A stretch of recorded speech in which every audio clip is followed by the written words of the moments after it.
वालेकुम, मैं सरवर सुमरो। इस वक्त मैं मौजूद हूँ एमुगोस welfare trust for blind person. यहाँ पर अनवर मसीह साहब से मुलाकात करते हैं। अनवर साहब हर साल की तरह इस साल भी जो है वो ब्लाइंड पर्सन अफराद में वॉशिंग मशीन, सिलाई मशीन, पंखे, राशन और ईद के जो है जोड़े वगैरह जो है वो गिफ्ट करते हैं। तो आइए इनसे बात करते हैं।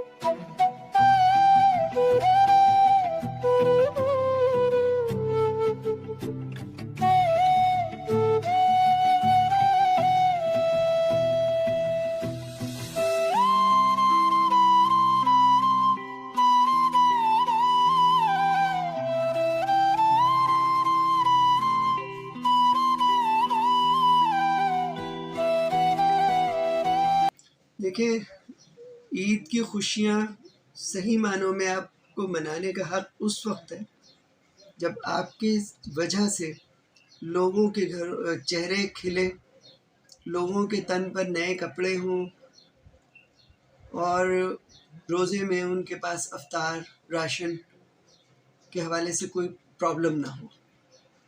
अदरवाइज़ अगर हम सिर्फ खुद ही इंजॉय करने बैठ जाएं, नए कपड़े सिलवा लें। मेरा एक अपना छोटा सा ट्रेंड है कि मैं उस वक्त तक अपने नए कपड़े नहीं लेता हूँ, मतलब अपने बच्चों को भी नहीं दिलाता हूँ, जब तक मैं अपने साथियों के लिए, अपने ब्लाइंड बहन भाइयों के लिए चीज़ें मैनेज कर लूँ। तो अपनी खुशियों में सबको शामिल रखें, अल्लाह की मखलूक को खुश कीजिए। अल्लाह आपसे राज़ी होंगे और आपको इतना नवाजेंगे कि आप तसव्वुर भी नहीं कर सकते। यही कहना चाहूँगा कि देखें, आप फेयर वे में जो काम हो रहा है अगर उसको सपोर्ट नहीं करेंगे तो वो काम मल्टीप्लाई नहीं होगा। ये काम गवर्नमेंट का है, स्टेट का काम होता है, सरकार का काम होता है लोगों को जो रोटी कपड़ा और मकान देना। और हमारी कोशिश ये है कि प्रैक्टिकल में सिर्फ हम रोटी कपड़े और मकान पे काम नहीं कर रहे, हम उनको और उन बीना अफराद को शऊर भी देने की कोशिश करते हैं कि देखिए, ये जो ब्लाइंड लोग हैं ये आपकी इस सोसाइटी का एक हिस्सा है और इनको प्रमोट करना आपका इखलाकी और मजहबी फ़र्ज़ है। लेकिन न जाने क्यों अब तक हम इस बात में कामयाब नहीं हो सके कि हम अपनी सरकार को मोटिवेट करें। पेपर्स में चीज़ें मैनेज करना कि चीज़ें 2 से 5% हो जाए, 3 से 4% हो जाए।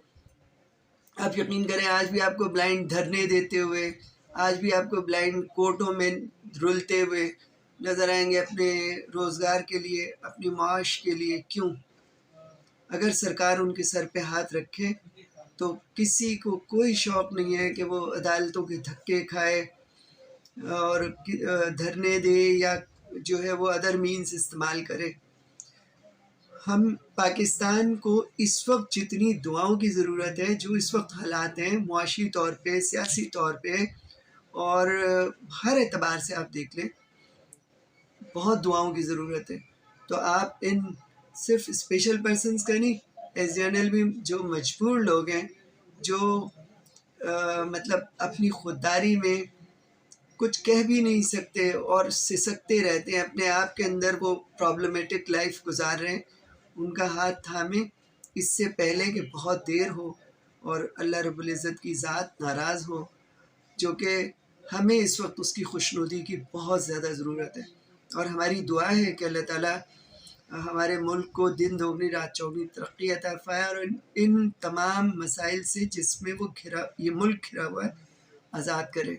लेकिन उसके लिए हमें लोगों, अल्लाह की मखलूक को, लोगों को प्रमोट करना होगा, उनको खुशहाल करना होगा। एक आखिरी बात ये कहूँगा, अगर आपके बच्चे को कोई शख्स प्यार करता है ज़रा सा भी, तो आपको वो शख्स भी भला मालूम होता है, अच्छा लगता है, और क्योंकि वो आपके बच्चे से प्यार कर रहा होता है।